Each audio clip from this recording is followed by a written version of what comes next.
1. Retire to something. Leaving your retirement to chance is taking a big risk.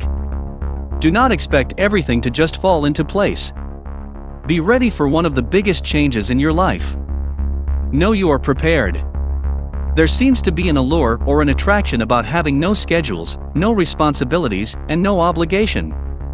What this can lead to is a loss of balance and meaning in our lives. Use this time to make your dreams come true. This could easily be the longest stage of your life. Live it with passion and abundance. 2. Stretch yourself. Stretch and expand yourself in ways you've never done before. There is nothing attractive about being idle. Explore your neighborhood in ways you've never done before. Expand this to your town, your state, and even the world. Read books, go to plays. Learn a language, take a class. Go beyond your past limitations. Seek out activities that please you. Try things you never had the wherewithal of the guts to try. Get those creative juices going. Don't ever stop learning. People that stop learning can be very boring, and who wants to hang around with boring folks? Think of friendships you now have the time to spend with friends, nurture these relationships, and make new ones. The more varied your friends are, the more interesting and thrilling your life can be. 3. Develop or enhance healthy habits. It has been proven many times that regular exercise keeps us looking and feeling younger. We sleep better. We become sick less often, which means fewer doctor's appointments and fewer medical bills. It helps enormously to make your exercise fun. Try new activities by yourself or with a friend. What did you like to do years ago? Try it. Simply keep moving. Even if you stay active by doing errands, going to social events, and visiting family and friends, you are moving. For about $15 you can buy yourself a pedometer to count your steps. Each of us should walk 10,000 steps per day. If by the end of the day you haven't done your steps, simply take a friend and walk in the moonlight. Don't forget to exercise your brain. Read the newspaper, do crossword puzzles, or read a book. While you're doing this thinking, keep it positive. Be an optimist. You'll live longer and be happier, and people will just love being around you. 4. Nurture your relationships. Your relationship with your spouse may change dramatically if you are used to one or both of you working. Remember the saying, "I married you for better and for worse, but not for lunch." This may have too much reality in it. Find fun things to do, be patient with each other. Listen more, share more, and help more. Think of all the reasons you married each other in the first place, build on these. Most of all, love each other and be flexible. Flow with the changes. Allow and even encourage each other to grow. You may find you now have more time for being with friends. Take advantage of this and try new adventures. Seeking out old friendships is easier than ever with the internet. Make new friends and you'll see how your experiences become enhanced at the same time. Share yourself, be forgiving of others, and be kind and gentle. The world will become a better place. 5. Live a life of emotional strength and optimism. We hear over and over how important it is to take care of our physical health. What we also need to pay as much or more attention to is our emotional health. In a word, or attitude. It's been proven that centenarians reach that age more so because of how they view and live their life, inspired by less than perfect health. Happiness is a choice. Being optimistic is a choice. We don't always have control over events in our lives. What we do have control over is how we respond to them. Being a happy, content person is our own responsibility. You may have heard it said that happiness is an inside job. Believe it. Please do not rely on anyone else to make this happen for you. Learn to appreciate what you have and be grateful. Gratitude enriches our lives and leads up down a path to a happier third stage of life. We do not need lots amount of money to be content and at peace, but we do need gratitude and appreciation of those things we do have. 6. Love where you live. Beauty and comfort come in many shapes and forms. There is no perfect except what works for you. Are you attracted to the beach, mountains, or desert? Surround yourself with an environment that feeds your soul, which makes you feel alive.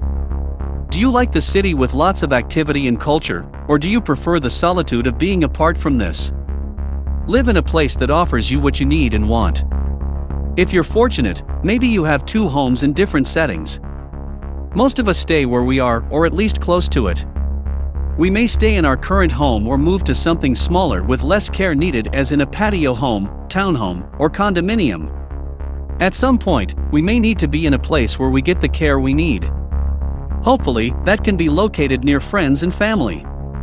There are many levels of care depending on our needs. Wherever we chose, we need to research it carefully. Be sure it's a place that offers you the comforts and resources that are important to you. 7. Achieve a strong balance in your financial and legal arenas. Be very clear about your financial situation. Nothing creates more anxiety than not knowing the status of our money. We must keep in mind that there are many things more important to our happiness than money. That being said, we still need to be able to put a roof over our heads and food on the table. If we plan smartly, we can even expect to do more than this. This does mean planning, there is no question about that. Over the past years, there have been many questions about Social Security in this country. Whether it will be available to us as baby boomers, or not. To be extra astute, we probably need to plan as though it will not be available to us. Then when it is, it will seem like pennies from heaven. Keep your legal papers updated, and be sure people close to you know how to find them. Be responsible. Let your family know what you desire in case of an emergency. Be knowledgeable about your options in regards to your health. You may desire or need a living will and a legal power of attorney. It's very difficult for loved ones to make judgments about how to handle end-of-life decisions. We need to make them for ourselves. 8. Live your life using your fullest potentials. Our retirement experience will be what we choose it to be. If we expect that we become looking and feeling old, sitting in our rocker needing continual help from others, and being dependent and lonely, then that may be exactly what we get. Choose to be independent, choose to be happy, free, and optimistic in all that crosses your path, people or experiences. You will live a longer, happier, and healthier life. Choose to be a positive person. See the good in people and the bright side of any given situation. Be curious. This is another strength that can keep us young and alive. It also prevents us from being boring to others and even to ourselves. We may have more free time now. We can use this to grow and expand ourselves. Is there something you have always wanted to learn or do? Now's the time. Doing the things we love keeps us engaged in life. Being engaged in life, we can live our life to the fullest. Along with this is resiliency. Being able to recover from negative experiences that inevitably will occur keeps us on a positive track. Be flexible.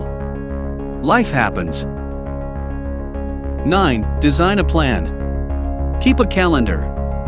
I understand that one of the enticing things about the retirement stage of our life may be to not have a calendar or daytimer, but I strongly suggest that you do.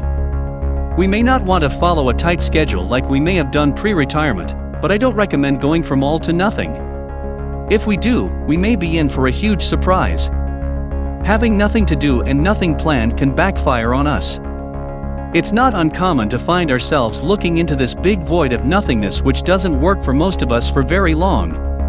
Before leaving our career, we may want to make some kind of plan, or at least an outline. Don't just assume that everything will simply fall into place. Make a list of things you've always wanted to do, but never had the time for. Now is the time. Tennis lessons, golf clinic, watercolors class, anything. Find yourself a partner to join you. Make sure you have something to look forward to. Sitting with a good book or fishing all day may be great for a while, but even these delights can get boring and monotonous. 10. Get a job. Volunteer. This may sound crazy. Why would we get a job in retirement? Isn't the whole point of retirement to not work? Well, maybe you only just retire from your long-term career-type job. Is there somewhere you have always wanted to work? Maybe a hardware store or knitting shop. Somewhere where your only responsibility was to show up and enjoy your job? Or maybe you have always wanted to own your own business.